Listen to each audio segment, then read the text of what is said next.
আসসালামু আলাইকুম। আজ ঈদের তৃতীয় দিন। হঠাৎ করে বড় ভাই নিলয় হাসান সৌরভ ভাইয়া আমাকে কল দিয়ে বলল, অনেক দিন বাইরে কিছু খাওয়া হয় না, এর জন্য আজ আমাদের নিয়ে নাকি মাছ খেতে যাবে। ঝিনাইদহ শহরে একটা নতুন সি ফুডের দোকান হয়েছে সেখানে। তাই আমি আগে থেকে এসে সেখানে দাঁড়িয়েছিলাম। অতঃপর নিলয় হাসান সৌরভ ভাইয়া এবং আমার বন্ধু হাসিবুল হাসান সেখানে আসলেন। এখানে এসে আমরা আমাদের পছন্দ মতো স্যালমন ফিশ নিলাম, কাঁকড়া নিলাম এবং মামাকে বললাম সুন্দরভাবে পরিষ্কার করে স্যালমন ফিশ কাবাব করার জন্য আর কাঁকড়াটা সুন্দরভাবে ফ্রাই করার জন্য। মামা আমাদের খাবারটা রেডি করতে থাকলেন।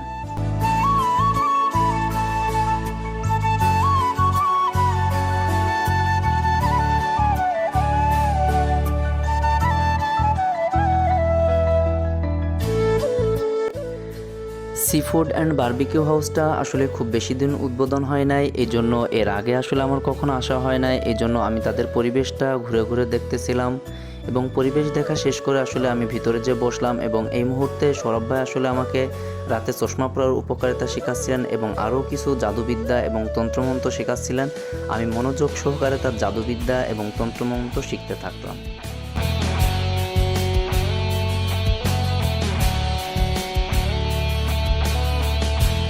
জাদুবিদ্যা ও তন্ত্রমন্ত্র এবং রাতে চশমা পরার উপকারিতা শুনতে শুনতে আসলে আমাদের খাবারটাও রেডি হয়ে গিয়েছিল এবং মামা আমাদের খাবারটা সুন্দরভাবে সার্ভ করলেন এবং আমরা আমাদের সব কিছু বাদ দিয়ে আমরা আমাদের খাবার খেতে শুরু করলাম।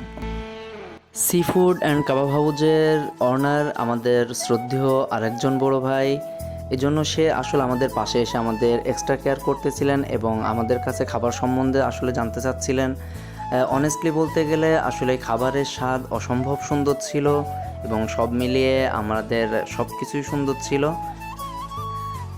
চাইলে আপনিও আপনার পরিবার পরিজন এবং বন্ধু বান্ধবী নিয়ে আপনিও ট্রাই করতে পারেন, আশা করি নিরাশ হবেন না।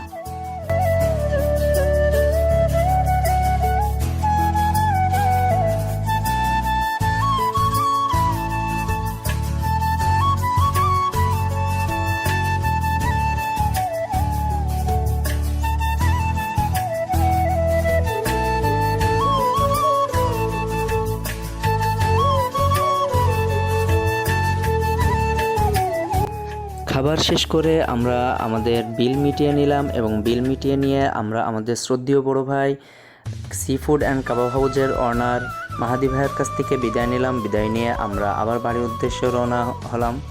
আজকের ভিডিওটা এই পর্যন্ত, আবার দেখা হবে নতুন কোনো ভিডিও নিয়ে। ততক্ষণ ভালো থাকবেন, সুস্থ থাকবেন। আল্লাহ হাফেজ।